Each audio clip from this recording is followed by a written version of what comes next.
So just to start off, hi everyone, my name is Angelica. Today Faiza and I am going to be presenting understanding the first steps to post-secondary and the entire process of going to university to gain knowledge and experience, to open up new career paths and just to start networking with industry professionals can sort of be daunting at times.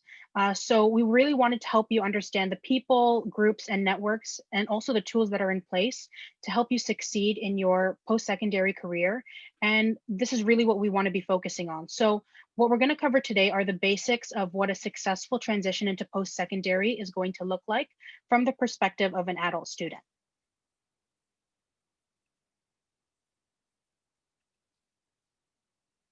So just before we start, just some quick Zoom housekeeping tips. Like I mentioned earlier, the meeting is being recorded. So if you miss anything or want to go over something again, the recording will be made accessible to you.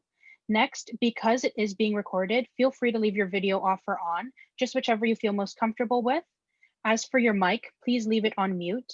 There will be a portion at the end of the workshop dedicated for questions should you have any. Lastly, if you want to change your name that's displayed, just click the participants button and then more.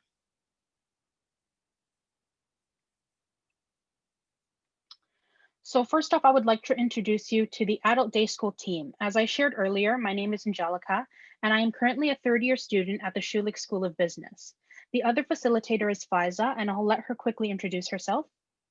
Hi, my name is Faiza. I'm a fourth-year social work student at York University, and I'm currently doing my placement at YorkU-TD Community Engagement Center. Awesome. Next, we have Byron, who is the York University TD Community Engagement Center Manager. Hello, everyone. I'm glad to be here. Looking forward to this presentation. And next, we have Stephen, who is an Access and Inclusion Initiatives Project Coordinator at York. Good evening, everyone, or good afternoon. Happy to be here. Hoping that we'll get the questions, be able to support you. And we also have Brian, who is the Learning Skills and Retention Director at York. Good afternoon, welcome. Awesome. And last but not least, we have special guest Marlon Gold, who is a Recruitment Officer at York. Hi, my name is Marlon. I oversee the Ontario recruitment team, so we can answer any questions about programs or admissions or making the transition to university, and we're happy to be here. Thanks so much for inviting us. And so Marlon is going to be helping us answer some questions at the end of the workshop. So just before we continue, Byron is going to set a poll up. So if all of you could answer and submit your response, that would be greatly appreciated. And just before I do that, I also want to mention that Winita is also another one of our special guests. It's a little bit of a last minute request that came in. So just to say hello to you and thank you for joining us. And yeah, so I'll be setting up this poll right now. So if you could quickly let us know what school you're joining us from, if it's the Emory Adult Learning Center or Yorkdale Adult Learning Center, or if there's another school that you're a part of, that'd be great. So you just have to click and it'll let us know. And we'll share the results with you in just a bit.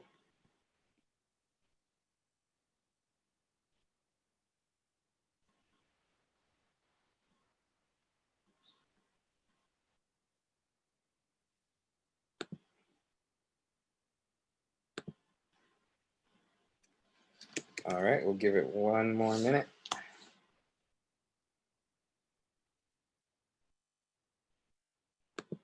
So again, if we just want to know what school you're from, if you're joining us today, and you just need to click on your response and then it'll let us know.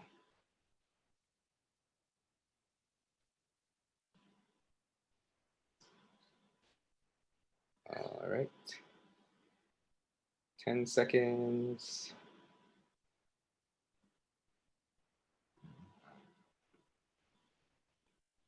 All right, thank you. So we do have a smaller group at this point. Hopefully more people will be joining us throughout the presentation, but we're seeing that half of you, or at least are from Yorkdale, so that's great to see. Maybe the other two are from Yorkdale as well, but we'll just continue on with the presentation and you can take it away, Angelica. Awesome. So thank you everyone again for responding. I'm going to hand it over to Faiza to continue with the presentation.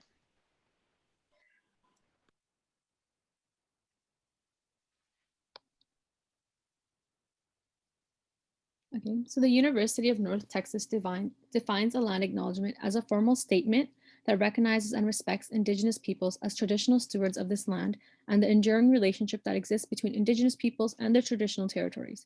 To recognize the land is an expression of gratitude and appreciation to those whose territories we reside on, and a way of honoring the Indigenous peoples who have been living and working on the land from time immemorial. It is important to understand that the long existing history that has brought us to reside on the land and to seek to understand our place within the land. Now, the community that is now known as the Jane and Finch community has been inhabited for generations beyond our knowing. We recognize that the historical territory of Huron-Wendat, Petun, Seneca, and most recently, the Mississaugas of the Credit Indigenous peoples.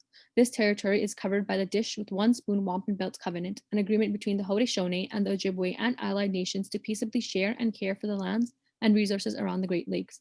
Today, this region is home to many Indigenous peoples from across Turtle Island, including many survivors and intergenerational family members who have been impacted by the legacy of the residential school system.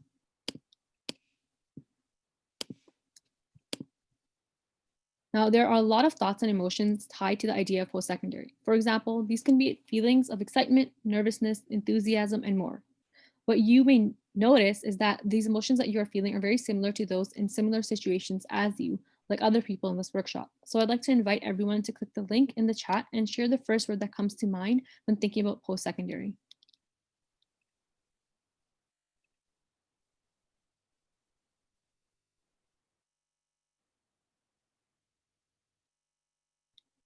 Okay, thank you everyone. We'll give it a few more minutes.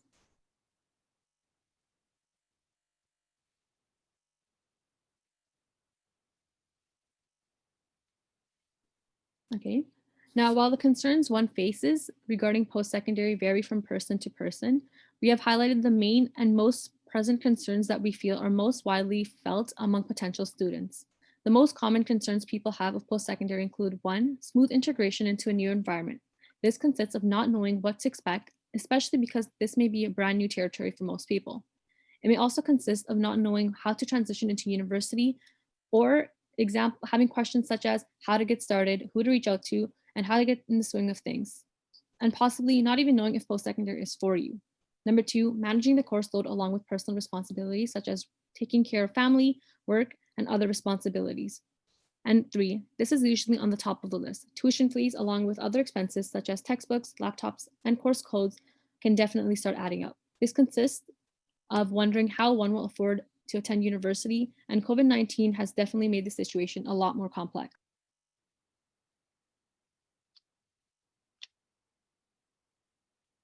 All right, so when you think about all the things that have to do with post-secondary, like these scholarships, your personal life, finances, courses, and just general expectations, it can always be quite overwhelming. And while this is a normal experience, it can be quite unenjoyable.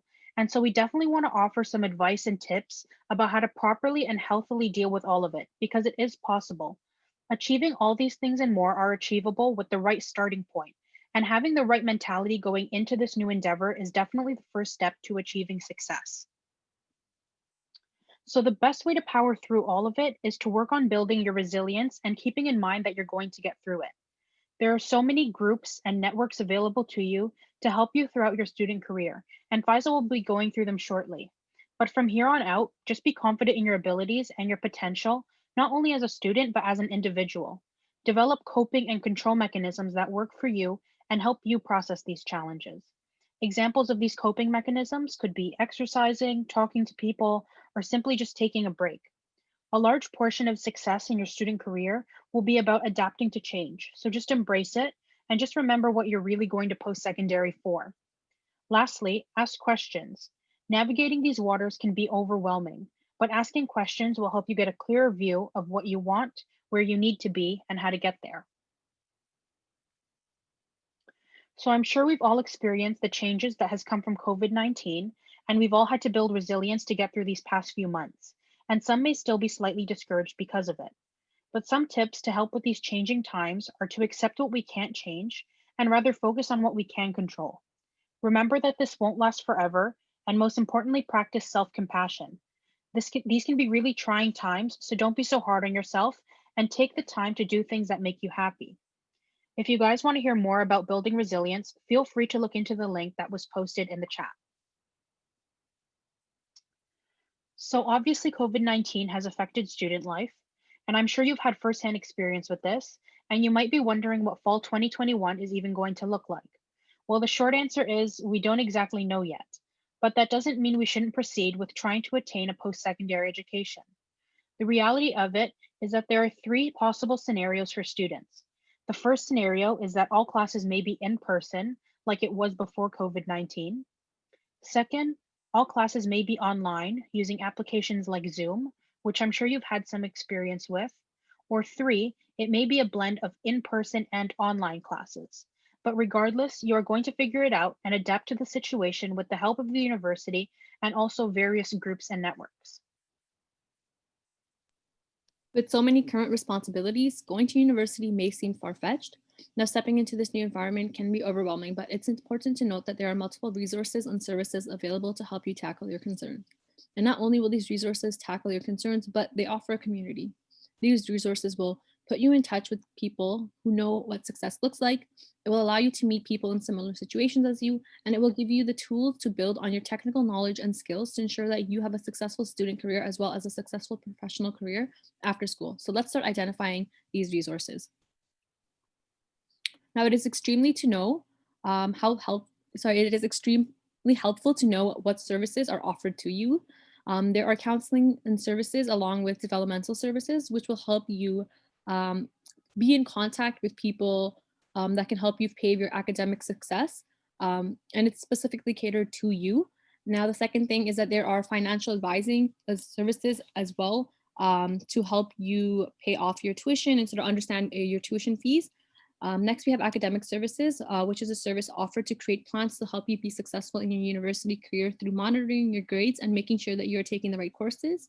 We have health education and wellness, along with self-care programs, which host various events to help you de-stress. There are peer mentorships along with peer tutoring, which will allow you to get informal and personal advice and class lessons from people who are in your position not too long ago. More so, the Career Center will help you with anything career related. This can include resume, building or interview preparation. There are also writing centers that will help you with writing papers, especially because post-secondary papers are quite different in content, style, and format than previous papers you may have written. And this is just a short list of what is available, but there are many more services available to help you. Finally, I want to mention that York University, along with other post-secondary institutions, also have a Mature Students Club. This club is a community that promotes relationship building between other mature students. Joining this club will assist you in the transition into university, as you would be exposed to other mature students who could connect and relate with you. And oftentimes, this form of camaraderie can be the biggest form of motivation when starting out. Now, you may be wondering, well, why university? University promotes opportunities that you may have never been aware of. It opens up a world of new perspectives. University promotes gaining insight to existing ideas that you may be currently interested in. It prompts questioning of existing ideas while also promoting new ideas. University promotes personal growth and development, not only as a student, but also as an individual. And it gives you the push and capacity to bring your dreams to life by taking you a step closer to achieving your goals through the developmental and technical skills and knowledge. Now, on the last note of how university can help you achieve your goals, a starting tip is to make sure you have set goals that are SMART. This means your goals must be specific. Know every detail of what you want to accomplish. They should be measurable. What metrics are you using to ensure that you can track your progress? They should be achievable. Challenge yourself to be the best you can, but remember that you can't change the world in a night, so don't expect that from yourself. Your goals should be realistic. You know yourself better than anyone, so you know what you are capable of and what you should really be focusing your time and energy on. And lastly, your goal should be timely. Set relative deadlines to stay motivated, but to also make sure that you don't burn out. Now, your mindset plays a huge role in your success, so it is important to shape and train your mind to help keep you pushing. 1, remind yourself why you're taking the step. You may be doing this for yourself, for your family, or to take your ideas to the next step. 2, some of you are finishing your final year of adult school, so know that if you've come this far, you can go a lot much further and you have the potential to do so, so don't settle. And 3, finally, Think positively while also being realistic. Like we've stated before, each of you have so much potential, but make sure you are setting goals which are smart. Now moving on to a few tips to consider for a smooth integration. 1. Time management. Allocate your time wisely. Use a planner, agenda, or a web-based calendar and set smart goals. 2. Organization. Use folders to store your schoolwork. If you like using technology, you could also create online files on your desktop to differentiate personal work from schoolwork. You could also set up reminders on your laptops or cell phone devices along with notes and stickies to keep you posted on upcoming deadlines. 3. Participation. To get involved, whether it be inside or outside of class. There are multiple organizations, teams, and events that take place all year round that you can join. Remember that the more involved you are within the community, the more you'll enjoy your time when in university. Finally, ask questions and do not be afraid to ask for clarification. Being in this environment can be overwhelming, but know that your university is here for you.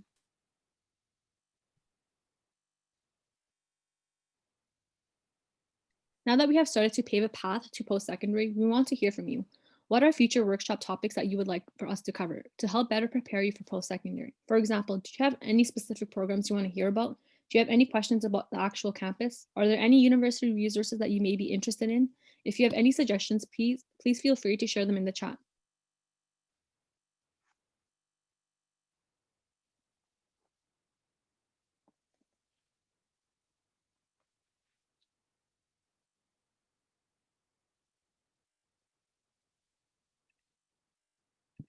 Now I'll hand it back over to Angelica to briefly discuss how to finance your post-secondary education.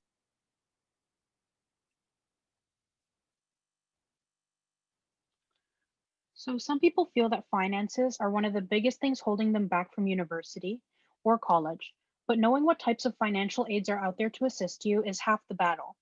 We hope to show you just how accessible a post-secondary education is.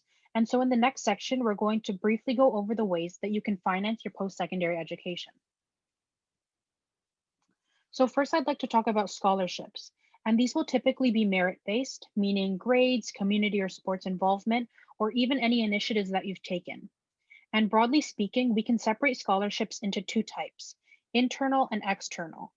Internal scholarships are those offered by specific post-secondary institutions, and external scholarships are those offered outside of post-secondary institutions. So this can include community organizations, firms, and companies to name a few, which I'll get into shortly. So first, we're going to talk about the internal scholarships, but more specifically, York University's internal scholarships. So there are broadly two types. The first ones are called automatic entrance scholarships, and you don't have to apply for these. So these will typically be based on your average coming into university. For mature students, they may also look at your work history, your community or volunteer involvement, or your goals in post-secondary. And like I said before, there is no formal application, but you would have to write a personal letter for review. The second type are scholarships that you would need to apply for. You would apply through MyFile, which is just a database, and you would fill out your student financial profile, which just illustrates your financial circumstances. Based on the scholarship you apply for, you may have to complete additional forms, write an essay, or even give references. It really just depends on the scholarship. But all the information about York scholarships, including their deadlines, amounts, and requirements, can be found on the link that was just posted in the chat. So next we have external scholarships, and I've linked two of the most popular websites called Scholarships Canada and Student Awards. So these are almost like one-stop shops to look at most external scholarships being offered right now. They come from a wide variety of sources like banks, community organizations, and other companies. And so the eligibility, applications, and deadlines are all quite different from one another, which is an important thing to keep in mind. A cool thing about these scholarships is that you'll typically find ones that are for target demographics, like adult students or students from specific cultural backgrounds. There are even some scholarships that you can win by chance, like the one shown in the top right corner from York University. If you're interested in one, you would just click visit under the picture and it will direct you to exactly where you can apply. Another form of financial aid are bursaries, which are intended to supplement primary sources of funding, such as OSAP. So at York, there are typically two kinds, bursaries that you apply for, which I'll talk about later, and the Student Access Guarantee Bursary, which you don't have to apply for. At York, you are considered for the Student Access Guarantee Bursary when you apply for OSAP, and it just covers a student's direct educational costs that OSAP isn't covering.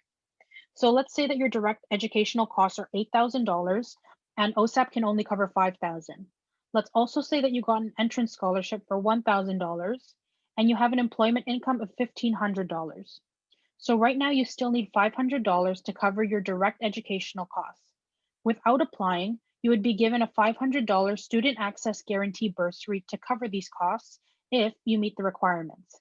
So if any of you would like to learn more details on the student access guarantee bursary, it can be found on the link that Faiza has just posted in the chat.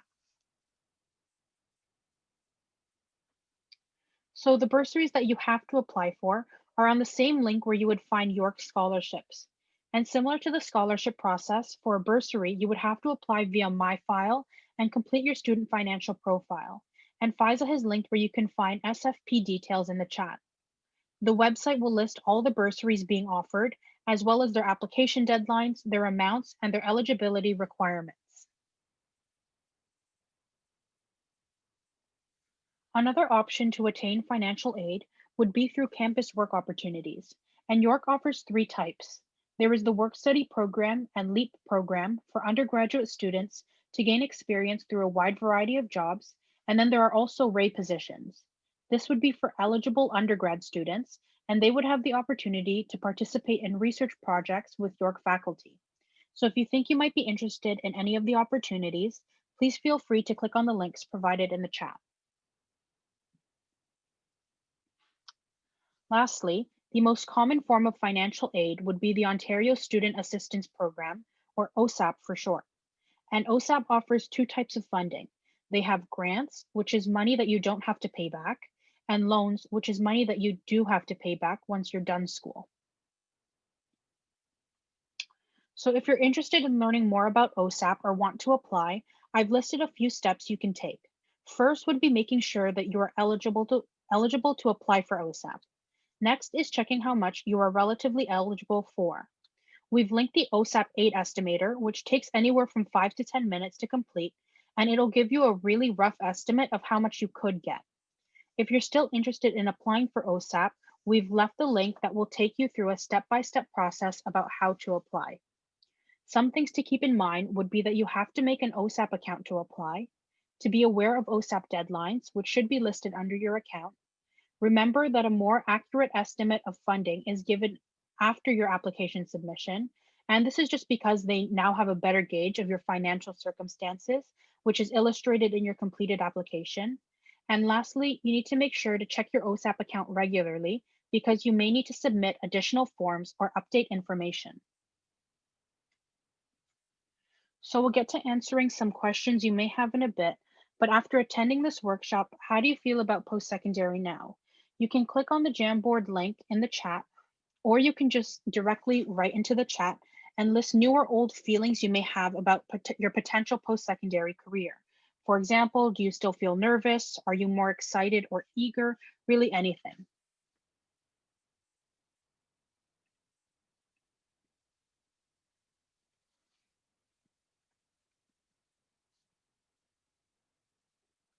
All right, so you guys can continue writing in the chat if you want, but now I'll hand it over to Faiza, who will conduct the question and answer portion of the workshop. Now, this brings us to the end of our presentation, but before we leave, Angelica, myself, and Recruitment Officer Marlon, along with the ADS team, would be happy to answer any questions if anyone has any, so please don't hesitate to ask. You can simply raise your hand in the chat, raise your hand or just send the question through the chat, and we'd be happy to answer any questions.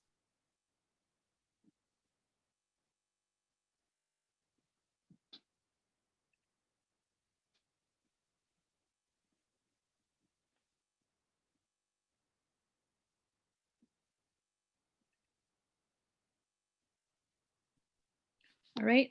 Now, if you do have any questions that you're wondering later on, you can find us online through our social media handles. And just a reminder that this recording of this workshop will be found on the YorkU-TD CEC YouTube channel. We have included the link in the chat. We also want to thank everyone for participating today. And once again, on behalf of the ADS team, York University, I would like to thank everyone for joining us, and I hope you enjoy the rest of your evening.